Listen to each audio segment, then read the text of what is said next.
देखिए कक्षा नवम की इस वीडियो में, जो कि काफ़ी दिनों के बाद हम बना रहे हैं, इस वीडियो में आज हम पढ़ने जा रहे हैं कि केल्विन पैमाने में डिग्री सेंटीग्रेड को कैसे चेंज करेंगे। ध्यानपूर्वक देखेंगे केल्विन पैमाने में हम डिग्री सेंटीग्रेड को कैसे चेंज करेंगे। तो यहीं पर हमारा क्वेश्चन आता है। हमने इससे पहले वीडियो में आप लोगों को कुछ सिखाया भी था, फॉर्मूले सिखाए थे, और उन फॉर्मूले के आधार पर ही हमको ये सॉल्यूशन करना है। निम्नलिखित को केल्विन पैमाने पर लिखिए। तो यहाँ पर क्वेश्चन नंबर 1 आप लोगों को दिया हुआ है। ये दिया हुआ है क्वेश्चन नंबर 1 क्या कि 0 डिग्री सेंटीग्रेड है, इसको केल्विन में चेंज करना है। कैसे करेंगे ये समझने की बात है। देखिए कैसे हम करेंगे। तो केल्विन पैमाने पर ताप फॉर्मूला हमारा आता है। फॉर्मूला क्या है हमारा, बड़े ही शांत स्वभाव से सुनेंगे। ये हमारा फॉर्मूला है क्या कि केल्विन पैमाने पर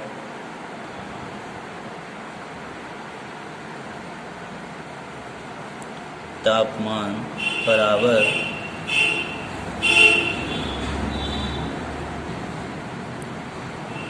सेल्सियस पैमाने पर तापमान प्लस 273। ये आपका रहेगा।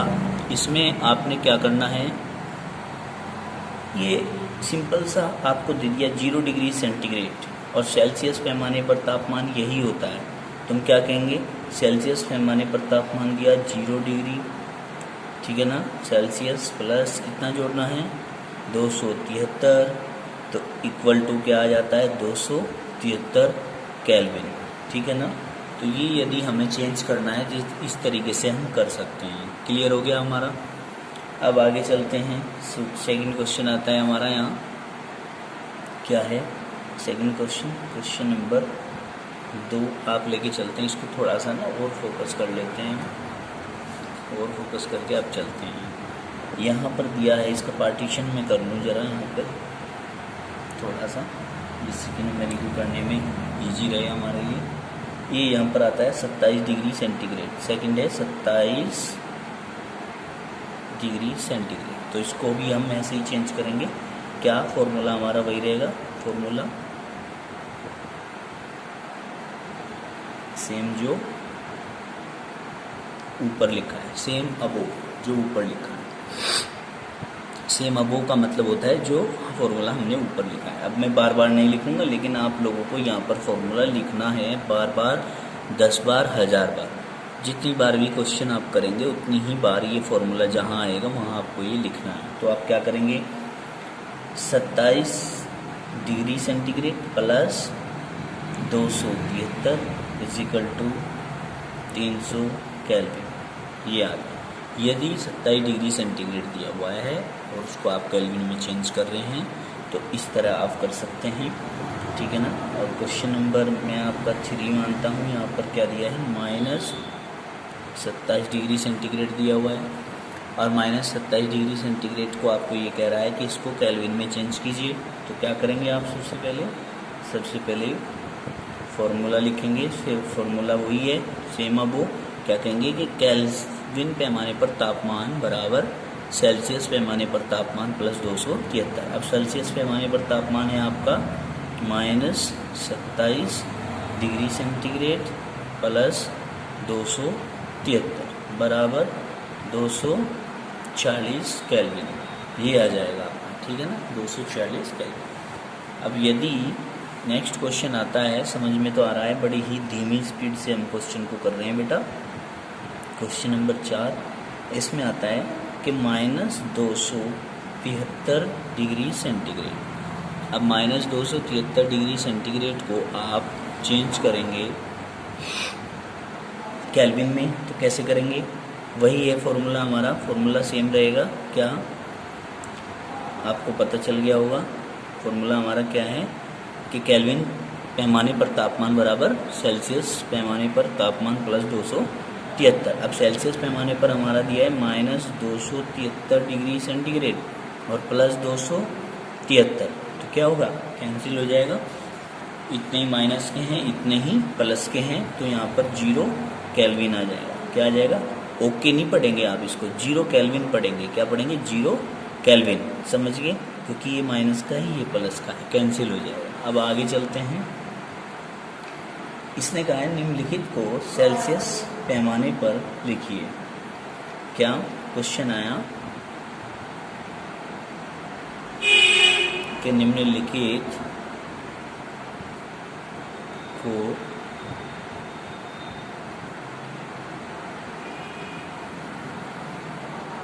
सेल्सियस पैमाने पर लिखिए। क्या करेंगे, क्वेश्चन नंबर 1 आ जाता है ये थोड़ा सा अलग है, इसको देखिए। क्या हो जाएगा कि सेल्सियस पैमाने पे लिखना है और केल्विन में आपको दिया हुआ होगा। क्वेश्चन नंबर 1 दिया है 0 केल्विन, 0 केल्विन को सेल्सियस पैमाने पर बदलना है। तो फॉर्मूला लिखिए आप पहले। तो हमारा फॉर्मूला क्या होगा, सभी भैया बहन ध्यानपूर्वक देखेंगे इसको। अब की बार हम लिखेंगे क्या,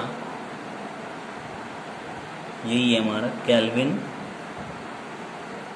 क्या था हमारा, पैमाने पर तापमान बराबर सेल्सियस पैमाने पर तापमान और प्लस 273। अब आपने क्या करना है, सेल्सियस पैमाने पर तापमान निकालना है। तो सेल्सियस पैमाने पर तापमान बराबर क्या हो जाएगा, केल्विन पैमाने पर तापमान -273, ये हो जाएगा, ठीक है ना। तो हम इसमें लिखेंगे केल्विन पैमाने पर तापमान मतलब 0 केल्विन दिया है, बराबर सेल्सियस पैमाने पर तापमान आपको निकालना है 0, ये डिग्री सेल्सियस लिख दिया, प्लस 273 कर दिया। तो आप क्या करेंगे, डिग्री सेल्सियस बराबर 273 माइनस क्या 0 केल्विन। तो क्या करेंगे हम यहाँ पर 0 केल्विन जो है 0 केल्विन -273 करेंगे। 0 केल्विन -273, 0 केल्विन में से 273 जाएंगे में, तो क्या बचेगा, माइनस के 273, ये आ जाएगा आपका डिग्री सेल्सियस। इतने डिग्री सेल्सियस आपका क्लियर हो गया, ये बात आपको भूलनी नहीं है। दूसरा क्वेश्चन आता है यहाँ पर, क्वेश्चन नंबर 2 क्या है कि 250 केल्विन है, 250 केल्विन, इसको डिग्री सेल्सियस में चेंज करना है। तो क्या करेंगे, फॉर्मूला सेम अबो, मतलब आपको लिखना है कॉपी में अपनी वही फॉर्मूला जो हमने लिखवाया है, ठीक है। अभी देखिए इसको क्या करेंगे हम। अब 250 दिया है, तो यहाँ क्या करेंगे हम भाई, 250 केल्विन बराबर डिग्री सेल्सियस प्लस 273। अब क्या करेंगे, डिग्री सेल्सियस बराबर क्या 250 केल्विन माइनस 273 बराबर कितना है, माइनस के 23 आ जाएगा, 23 डिग्री सेल्सियस। ये आपका आंसर आता है, माइनस के 23 डिग्री सेल्सियस आता है। फिर नेक्स्ट क्वेश्चन आता है आपका इसमें कि 273 केल्विन है, इसको सेल्सियस में चेंज करना है। इसको सेल्सियस में चेंज करने के लिए फॉर्मूला तो आपका सेम ही रहना है, मैं बार बार नहीं लिख रहा हूँ, आपको लिखना है पर, ठीक है, क्योंकि कॉपी में आपकी लिखा होना चाहिए। ये यदि ब्लैक पेन से क्वेश्चन लिखेंगे तो फॉर्मूला आप रेड पेन से लिख देना, फिर इसको आंसर को इसके ब्लू पेन से लिख देना, अच्छा लगेगा आपकी कॉपी में ना। आप क्या करेंगे ये फॉर्मूला है, फॉर्मूला क्या है, केल्विन पैमाने पर तापमान बराबर सेल्सियस पैमाने पर तापमान प्लस 273। तो आप केल्विन पैमाने पर हमारा 273 आता है बराबर डिग्री सेल्सियस आता है प्लस 273 आता है। तो डिग्री सेल्सियस बराबर क्या, कितना था, ये इतने केल्विन था, तो हम लिखेंगे 273 केल्विन माइनस 273 बराबर आ गया 0 डिग्री सेल्सियस। तो आपका इस तरीके से 0 डिग्री सेल्सियस निकल के आता है। क्वेश्चन नंबर नेक्स्ट आता है आपका 4, इसको करेंगे। देखो एक क्वेश्चन समझ में आ जाएगा तो सभी समझ में आ जाएंगे, ये सेम तरीके के क्वेश्चन है आपके कक्षा 9 के भैया बहनों के, ठीक है ना। और कक्षा 9 के भैया बहन और मेहनत करें इस कार्य में, ठीक है ना। ये है हमारा 4th क्वेश्चन है कि 300 केल्विन है, इसको सेंटीग्रेड में चेंज करना है। तो हम क्या करेंगे, फॉर्मूला था हमारा के बराबर डिग्री सेल्सियस प्लस 273, यही था ना फॉर्मूला। तो केल्विन पैमाने पर तापमान बराबर डिग्री सेल्सियस पर तापमान प्लस 273। अब आपका क्या दिया है केल्विन का, ये दिया है 300 केल्विन बराबर डिग्री सेल्सियस प्लस 273। अब डिग्री सेल्सियस बराबर क्या आ जाएगा, 300 केल्विन माइनस 273 बराबर कितना आ जाएगा, 27 डिग्री सेल्सियस, ये आ जाएगा आपका। क्लियर हो गया। अब आगे बढ़ते हैं हम नेक्स्ट क्वेश्चन पर। नेक्स्ट आता है आपका क्वेश्चन नंबर 5 है, 173 केल्विन। देखिए फॉर्मूला है हमारा केल्विन पैमाने पर टेम्परेचर प्लस डिग्री सेल्सियस पर टेम्परेचर प्लस 273 इक्वल टू, अब केल्विन पैमाने पर दिया है 173 केल्विन और डिग्री सेल्सियस प्लस 273। तो आप क्या करेंगे, डिग्री सेल्सियस बराबर 173 केल्विन और माइनस 273, तो बराबर माइनस के 100 डिग्री सेल्सियस आएगा। मतलब जो केल्विन की वैल्यू है उसमें से 273 घटाना है, ठीक है ना। कभी आप 273 में से 173 घटाने लगे फिर प्लस का आ जाएगा, ऐसा नहीं करना है।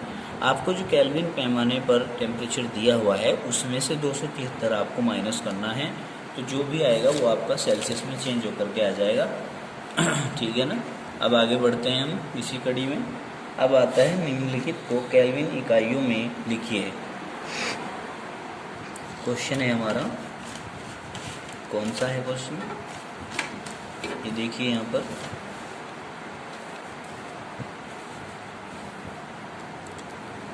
क्वेश्चन आ जाता है, निम्नलिखित को केल्विन इकाई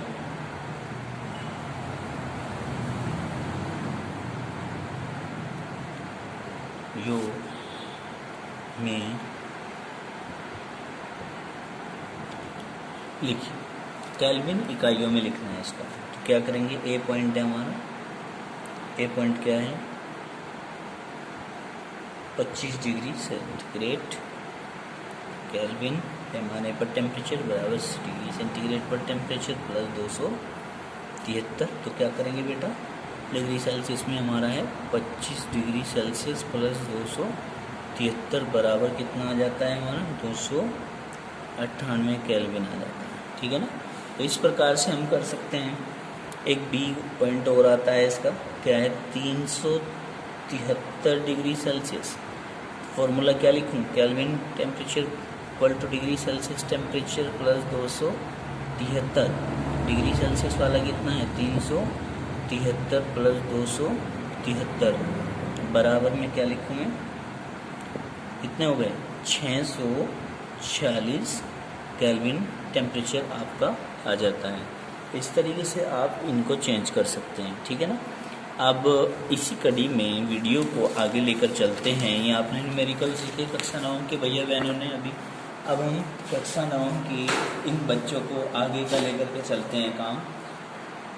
ये पेज नंबर 27 पर, और इसमें क्वेश्चन आपका आता है can matter change it's state, मतलब क्या पदार्थ अपनी अवस्था को बदल सकता है। तो आप का मैं आंसर सुनना चाहूँगा कि क्या पदार्थ अपनी अवस्था को बदल सकता है। तो सभी कहेंगे कि क्यों नहीं बदल सकता, पदार्थ अपनी अवस्था को क्यों नहीं बदल सकता। उसके अलग अलग अपने तरीके होते हैं। वो ठोस में भी रह सकता है, द्रव में भी रह सकता है और गैस में भी रह सकता है। तो आप अपना टॉपिक पढ़ रहे हैं मेल्टिंग एंड मेल्टिंग पॉइंट। आज का हमारा टॉपिक है कि मेल्टिंग और मेल्टिंग पॉइंट मतलब गलन तथा गलनांक, गलन तथा गलनांक। अब देखिए मेल्टिंग पढ़ेंगे। मेल्टिंग क्या होता है? मेल्टिंग एक प्रक्रिया है फिजिक्स की जिसको हम कहते हैं गलना। क्या जी? गलना। गलता कौन है ये भी आप ध्यान रखेंगे। गलेगा हमेशा ठोस पदार्थ। कौन गलेगा? ठोस पदार्थ गलेगा। तो आप क्या कहेंगे इसमें? गलन प्रक्रिया आप पढ़ रहे हैं, ध्यान से समझना। मैं छोटा सा आपको उदाहरण देकर समझा देता हूँ कि जो ठोस होते हैं, ठोसों के जो मॉलिक्यूल होते हैं वो आपस में एक दूसरे के साथ बंधों के द्वारा बंधे हुए होते हैं, बॉन्ड होते हैं उनके बीच में, और इंट्रामोलिकुलर बॉन्ड बोलते हैं उनको, अंतराणुक बंध। यदि हम एनर्जी को दे दें, एनर्जी को दे करके उस बॉन्ड को तोड़ दें तो वो बॉन्ड ढीला हो जाएगा और टूट जाएगा और मॉलिक्यूल दूर दूर हो जाएंगे, और मॉलिक्यूल दूर दूर हो जाएंगे तो वो गलना शुरू हो जाएगा पदार्थ। ठीक है ना? तो आप इस चीज़ को ध्यान से समझेंगे। गलन टॉपिक पढ़ रहे हो क्या? गलन क्या है इसमें? मेल्टिंग बोलते हैं अंग्रेजी में गलन को।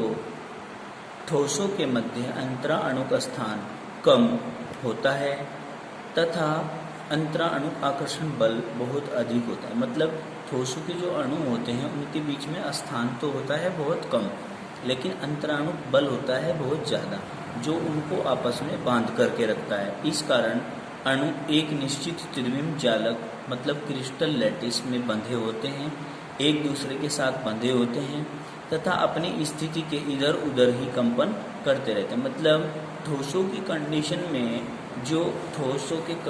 में जो मॉलिक्यूल होते हैं वो एक स्थान से दूसरे स्थान पर नहीं जा सकते। आपने पहले भी भली प्रकार ये बातें पढ़ी हैं। वो केवल एक दूसरे के सापेक्ष कंपन कर सकते हैं, वाइब्रेशन कर सकते हैं, है ना। ये वो ट्रांसलेशन नहीं कर सकते, ट्रांसफ़र नहीं हो सकते हैं, ठीक है ना। ऐसी मोशन वो नहीं कर सकते, वो केवल वाइब्रेशन कर सकते हैं। तो इन्होंने क्या कहा है?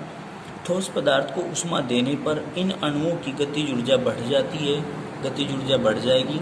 गतिज ऊर्जा बढ़ने के कारण कण अधिक तेजी से कंपन करने लगते हैं, कंपन करने लगेंगे तथा इनके बीच की दूरी बढ़ने लगती है, दूरी भी बढ़ने लगी जिससे यह जालक टूटने लगता है। देखिए हमने बताया था कि वो बॉन्ड एक दूसरे के सापेक्ष जो बना हुआ है वो टूटने लगेगा। ताप बढ़ाते रहने पर एक कंडीशन ऐसी आती है, जैसे जैसे टेम्परेचर बढ़ाते रहेंगे तो एक कंडीशन ऐसी आती है, हमने कहा कि एक स्थिति ऐसी आ जाएगी कि अणु जालक तोड़कर स्वतंत्र हो जाएंगे, अणु उस बंध को तोड़ के अलग हो जाएंगे, उनके पास किसी प्रकार का कोई बंधन नहीं रहेगा और वे बहने लगेंगे, अर्थात ठोस द्रव में परिवर्तित हो जाता है। जब ठोस द्रव में परिवर्तित होने लगता है ऐसी कंडीशन पर आकर, तो हम कह देते हैं कि ठोस का गलना है ये प्रक्रिया। इस पूरी प्रक्रिया को जो आपने पढ़ी है इसको हम क्या कह देते हैं? ठोस का गलना कह देते हैं। ठीक है ना? कोई दिक्कत तो नहीं है, समझ में आ गई होगी बात। अब हम नेक्स्ट पॉइंट अपने आगे चलते हैं जो हमारा होता है मेल्टिंग पॉइंट। क्या होता है? Melting point. मेल्टिंग को कहते हैं गलनांक। मतलब ये तो गलन पढ़ा आपने, अब ये गलनांक पढ़ रहे हो। गलनांक क्या होता है? गलनांक वह ताप होता है, वह ताप बिंदु होता है जिस पर बंध टूटेंगे आपस में, ताप देने पर बंध टूटेंगे आपस में और अणु दूर दूर हो जाएंगे, दूर दूर हो जाएंगे तो वो पिघलने लगेंगे। तो उसको ताप को कहते हैं हम गलनांक। उस ताप को क्या कहते हैं? गलनांक कहते हैं। क्लियर हो गई क्या बात? अब अगर क्लियर हो गई है तो हम आगे चलते हैं। देखिए वह ताप यानी कि वायुमंडल दाब पर, एटीएम पर, एटीएम मतलब एटमॉस्फेयर टेम्परेचर एंड प्रेशर पर, वह तापमान जिस पर ठोस द्रव में परिवर्तित होने लगता है, काय में द्रव में परिवर्तित होने लगता है, उस ठोस पदार्थ का गलनांक बिंदु कहलाता है। क्या कहलाता है? उस ठोस पदार्थ का गलनांक बिंदु कहलाता है, यानी कि मेल्टिंग पॉइंट कहलाता है। अब हमने कहा कि यह जानना आवश्यक होता है कि ठोस का गलनांक बिंदु उसके कणों के बीच आकर्षण बल की माप है। गलनांक बिंदु क्या है? यह जानना आवश्यक है कि ठोस का गलनांक बिंदु उसके कणों के बीच आकर्षण बल की माप है। अब हम कहेंगे जितना अधिक गलनांक बिंदु होगा उतना ही अधिक आकर्षण बल होगा। ठीक है, उनके बीच उतना ही अधिक आकर्षण बल होगा। भाई जितना आकर्षण बल होगा उतना ही ज़्यादा उसको हीट देनी पड़ेगी, ठीक है ना, और उतने ही आगे टेम्परेचर पर जा करके वो गलेगा। इसलिए हमने कहा जितना अधिक गलनांक बिंदु होगा उतना ही अधिक आकर्षण बल उनके कणों के बीच होगा। बर्फ का गलनांक बिंदु 0 डिग्री सेंटीग्रेड, बर्फ का जो गलनांक बिंदु होता है वो 0 डिग्री सेंटीग्रेड यानी कि 273 केल्विन होता था। लोहे का गलनांक बिंदु 1535 डिग्री सेंटीग्रेड होता है, यानी कि 1808 केल्विन होता है। हमने क्या कहा भाई? बर्फ का गलनांक बिंदु 0 डिग्री सेंटीग्रेड और 273 केल्विन होता है। लोहे का गलनांक बिंदु 1535 डिग्री सेंटीग्रेड और 1808 केल्विन होता है। क्लियर हो गई होगी ये बात आपकी। अब हम आगे पढ़ते हैं। क्या? फ्रीजिंग। फ्रीजिंग किसको बोलते हैं ये समझना अति आवश्यक है। फ्रीजिंग किसको बोलते हैं? देखिए फ्रीजिंग क्या होता है? हीमन बोलते हैं इसको। हीमन क्या? हीमन। हम कहेंगे कि जब कोई ठोस, जब कोई द्रव जैसे कि पानी को हम फ्रिज के अंदर रखते हैं और बर्फ में बदलते हैं तो वो प्रक्रिया फ्रीजिंग होती है। जमना कहते हैं इसको, हीमन भी बोलते हैं। हम कहेंगे जब कोई ठोस द्रव में परिवर्तित या जब कोई द्रव ठोस में परिवर्तित होता है तो यह प्रक्रिया द्रव का हीमन कहलाती है। द्रव का ताप कम करने पर उसके कणों की गतिज ऊर्जा तथा उसके कणों की चाल घटने लगती है। किसी निश्चित ताप या उससे नीचे के ताप पर इन कणों की अंतराण्विक बल अत्यंत प्रबल होने लगते हैं। किसी निश्चित ताप पर या उससे नीचे के ताप पर इन कणों के अंतराण्विक बल अत्यंत प्रबल होने लगते हैं तथा कणों की गति रुक जाती है। कणों की जो गति है एक दूसरे के सापेक्ष गति करने की वो बंद हो जाएगी, जिसके फलस्वरूप द्रव जमना प्रारंभ कर देता है। ठीक है, समझ में आ गई होगी ये बात। द्रव क्या करना शुरू कर देता है? जमना प्रारंभ कर देता है। अब हम पढ़ते हैं फ्रीजिंग पॉइंट। फ्रीजिंग पॉइंट क्या होता है? ठीक है, हिमांक बिंदु की बात करते हैं। हिमांक बिंदु ध्यान से समझेंगे तेजी के साथ, क्योंकि समय इस वीडियो का कम ही बच रहा है। हिमांक बिंदु क्या होता है? वह निश्चित ताप तथा एक वायुमंडल दाब, वह निश्चित ताप तथा एक वायुमंडल दाब जिस पर द्रव प्रारंभ कर देता है जमना, जिस पर द्रव प्रारंभ कर देता है जमना, द्रव का हिमांक बिंदु कहलाता है। यानी कि वह निश्चित ताप व दाब जिस पर द्रव जमना प्रारंभ कर देता है वो उसका क्या कहलाता है? हिमांक बिंदु कहलाता है। समझ में आ गई होगी आपकी ये बात। अब हम कहते हैं बर्फ का गलनांक बिंदु 0 डिग्री सेंटीग्रेड तथा उसका हिमांक बिंदु भी 0 डिग्री सेंटीग्रेड होता है। बर्फ ऐसी चीज है कि इसका गलनांक बिंदु भी 0 डिग्री सेंटीग्रेड और इसका हिमांक बिंदु भी 0 डिग्री सेंटीग्रेड होता है। कंप्लीट होगी बात। अब हम आगे चलते हैं। नेक्स्ट आपको ये बताया जा रहा है इस वीडियो में कि बॉइलिंग एंड बॉइलिंग पॉइंट क्या होता है। बॉइलिंग मतलब क्वथनांक, क्वथनांक मतलब उबालना। ठीक है, क्वथन क्या होता है? उबलना, किसी भी चीज का द्रव पदार्थ का उबलना। उबलता कौन है? द्रव पदार्थ उबलता है। और गलता कौन है? ठोस पदार्थ गलता है। ठीक है ना। और जमता कौन है? वो भी द्रव पदार्थ जमता है। समझ में आई बात? ये ध्यान रखने की बातें हैं। अब देखो कि बॉइलिंग क्या होता है। बॉइलिंग पढ़ेंगे। बॉइलिंग क्वथनांक, किसी द्रव का ताप बढ़ाने पर, जैसे हम ताप बढ़ाते हैं किसी भी द्रव का, तो द्रव के कणों की गतिज ऊर्जा बढ़ने लगती है। गतिज ऊर्जा क्या होने लगेगी? बढ़ने लगेगी तथा उनके अणुओं के मध्य अंतराण्विक बल क्षीण होने लगेगा। उनके अणुओं के बीच में जो अंतराण्विक बल है वो क्या होने लगेगा भाई? वो कमजोर होने लगेगा। ठीक है ना, वो कमजोर होने लगेगा। लगातार जैसे हम ताप बढ़ाते रहेंगे धीरे धीरे करके, कंटिन्यूअसली टेम्परेचर को राइज करते रहेंगे, बढ़ाते रहेंगे, तो एक निश्चित ताप पर द्रव उबलना प्रारंभ कर देता है। तो एक कंडीशन ऐसी आएगी टेम्परेचर की कि वहाँ पर लिक्विड फॉर्म में जो आपके पदार्थ था वो बॉयल होने लगेगा, उबलने लगेगा, ठीक है ना।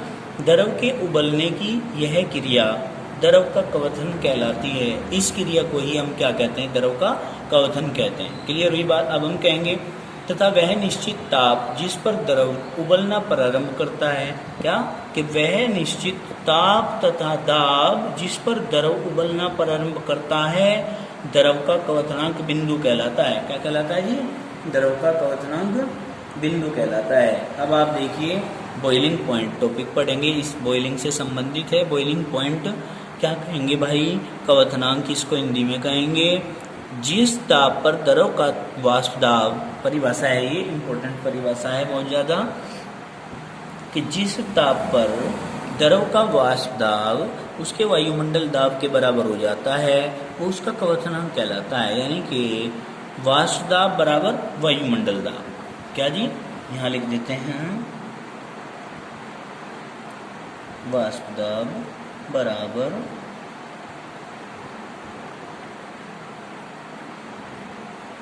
वायुमंडल दाब। जिस ताप पर द्रव का वाष्प दाब वायुमंडल दाब के बराबर हो जाता है कवथनांक कहलाता है। जल का कवथनांक बिंदु 100 डिग्री सेंटीग्रेड मतलब 373 केल्विन एक वायुमंडल दाब पर होता है। कितने पर? एक वायुमंडल दाब पर होता है। कंप्लीट होगी बात। अब हम आगे चलते हैं नेक्स्ट अपने टॉपिक पर। हमारा टॉपिक क्या है देखिए आप। अब हमारा टॉपिक इस वीडियो में पीडीएफ के पेज नंबर 30 पर है, change of gas to liquid, मतलब कैसे परिवर्तन होता है गैस का लिक्विड में। कहेंगे गैस का द्रव में परिवर्तन। ध्यानपूर्वक देखें। देखो जी, जब वाष्प को मतलब गैस का ताप घटाया जाता है, यानी कि वाष्प का या गैस का ताप घटाया जाता है तथा दाब बढ़ाया जाता है और टेम्परेचर को घटा दिया जाता है और प्रेशर को बढ़ा दिया जाता है, तो उसके कणों की गतिज ऊर्जा घट जाती है तथा अंतराणु बलों की प्रबलता बढ़ जाती है। जो अंतराणु बल होते हैं उनकी कैपेसिटी बढ़ जाएगी, ठीक है ना, जिससे गैस के कण पास पास आ जाते हैं। जो गैस के कण होते हैं वो क्या हो जाते हैं? पास पास आ जाते हैं और एक दूसरे को आकर्षित करते हैं। जब पास पास आ जाएंगे और एक दूसरे को आकर्षित करेंगे, ठीक है ना, इस प्रकार गैसों के ठंडा होने पर वह द्रव में परिवर्तित हो जाता है। ठंडा हो जाएगा और वो क्या में परिवर्तित हो जाएगा? द्रव में परिवर्तित हो जाएगा, ठीक है ना।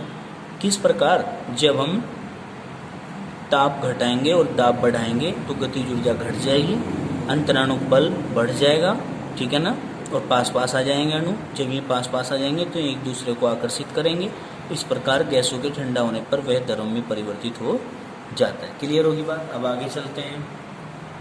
गैसों को ठंडा करके द्रव में बदलने की प्रक्रिया द्रवण या संघनन कहलाती है। क्या कहलाती है? इंपॉर्टेंट प्रक्रिया है ये कि गैसों को ठंडा करके द्रव में बदलने की यह प्रक्रिया द्रवण या संघनन कहलाती है। कंप्लीट होगी बात। संघनन कहलाती है, ठीक है भाई। अब आगे देखेंगे उदाहरण के तौर पर। उदाहरण क्या है हमारा कि बर्फ से भरे गिलास की बाहरी सतह पर जल की बूंदों का जमना ठंड के मौसम में जलवाष्प का संघनित होकर, देखो इसने क्या कहा है भाई, बर्फ से भरे गिलास की बाहरी सतह पर जल का जमना, जल जम जाता है सतह पर।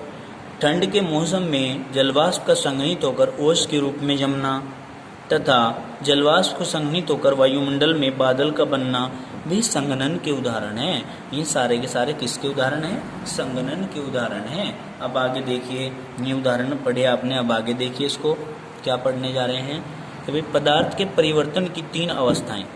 पदार्थ के परिवर्तन की 3 अवस्थाएं कौन कौन सी हैं? वो इस प्रकार है।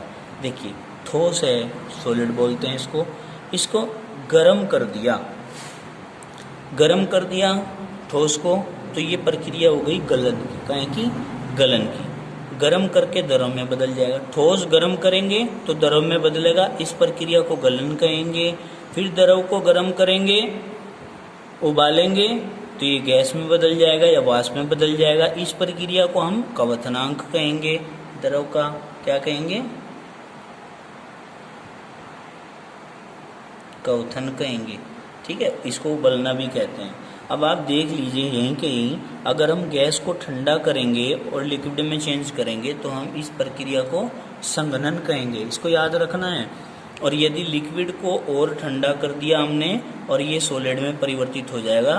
भाई द्रव को जब हम पानी का गिलास लेकर फ्रिज के अंदर रख के ठंडा करेंगे, ठोस में बदल जाएगा, बर्फ बन जाएगा, तो ये प्रक्रिया जमना कहलाएगी। क्या? जमना। इसका ठोस का जमना कहलाएगी ये प्रक्रिया। बताइए इस बात को समझ में आई क्या?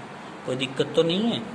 ये समझ में आ गया होगा आप लोगों की। तो हम अब आगे चलते हैं, अपने पॉइंट पर लौट कर आते हैं। जो हमारा नेक्स्ट पॉइंट है उसको पढ़ ध्यान से। इन प्रक्रियाओं के बाद हमारा क्या आता है भैया? हमारा आता है गुप्त ऊष्मा। गुप्त ऊष्मा क्या होती है इसको समझना। इसको लेटेंट हीट बोलते हैं। लेटेंट हीट बोलते हैं इसको, ठीक है जी, लेटेंट। अब देखो, अतः